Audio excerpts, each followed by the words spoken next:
नमस्कार दोस्तों, कैसे हैं। 1913वें लेख में चौथे महीने के 5वें दिन आप सभी स्नेहीजनों को पापांसा एकादशी की शुभकामना के साथ नवसारी गुजरात से जय श्री कृष्ण और जय भवानी। दोस्तों, आज का विषय है ताने और हमारे रिश्ते।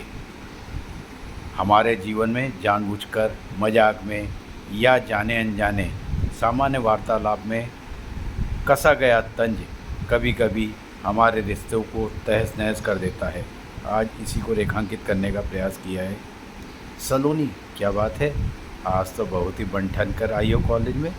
रमेश का बोलना सलोनी प्रेमिका को बहुत ही अच्छा लगता था, किंतु प्रेम विवाह के पश्चात नौकरी से घर आते ही क्या बात है, आजकल बन ठन कर ऑफिस जा रही हो, देर से भी आ रही हो। सलोनी के घर में आते ही रमेश का एक एक शब्द को जोर देते हुए बोलना सलोनी को अंदर तक हिला गया, किंतु घर का माहौल ना खराब हो इसलिए मात्र सलोनी इतना बोली, आज कॉर्पोरेट की मीटिंग लंबी चली इसलिए देरी हो गई और अपने कमरे में चली गई।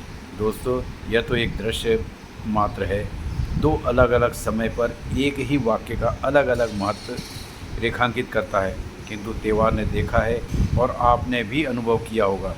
रमेश जैसी मानसिकता वाले लोग इसी प्रकार जानबूझकर, मजाक में या जाने अनजाने घर में, घर के बाहर, जीवन साथी से, संतानों से, वृद्ध माता पिता से और तो और दोस्तों की महफिलों में भी तंज कसने से बाज नहीं आते और इसके आदी हो चुके होते हैं।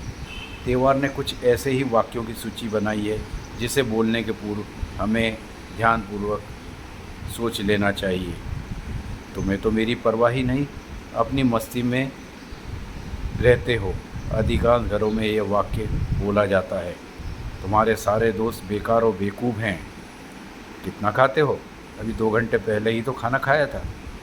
वह बहुत ही ड्रामेबाज है, इमोशनल करके अपना काम निकाल लेता है। तुम्हारे घर वालों की तो या दोस्तों की औकात 2 कौड़ी की भी नहीं। तुम्हारी याददाश्त बिल्कुल भी नहीं, एकदम भुलक्कड़ हो गए हो। सच कहूँ, तुमसे तो बात करना तो दूर, कोई तुम्हें पसंद भी नहीं करता। तुम तो एक पनौती हो, जहाँ भी जाते हो काम खराब कर देते हो। दोस्तों, इसी प्रकार के ताने कभी कभी हमारे पारिवारिक या सामाजिक जीवन को इतने भारी पड़ जाते हैं कि रिश्तों में जीवन भर के लिए दूरियां उत्पन्न कर देते हैं।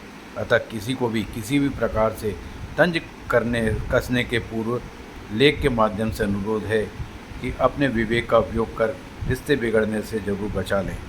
शुक्रवार की शुभकामना के साथ आप सभी स्नेहीजनों को कहना है, कितनी विडंबना है ना, जब कोई व्यक्ति ताने पर आपत्ति व्यक्त करता है तब ताने मारने वाला व्यक्ति अपनी बात को सही साबित करने का भरपूर प्रयास करता है, किंतु जब वह हार जाता है तब वह पैतरा बदल लेता है। अरे यार, तुम तो मेरे अपने हो, इसलिए अधिकारपूर्वक कह दिया था। आपने भी देखा होगा, ऐसे लोग सार्वजनिक रूप से तो आपको अपमानित कर ही देते हैं, किंतु एकांत में आपसे माफ़ी भी मांगकर अपने रिश्ते को सामान्य करने का असफल प्रयास भी करते हैं। आप सभी सार्वजनिक रूप से सम्मानित मित्रों को त्योहार द्वारा एकादशी पर्व की शुभकामना के साथ जय भवानी के उपरांत नमस्कार।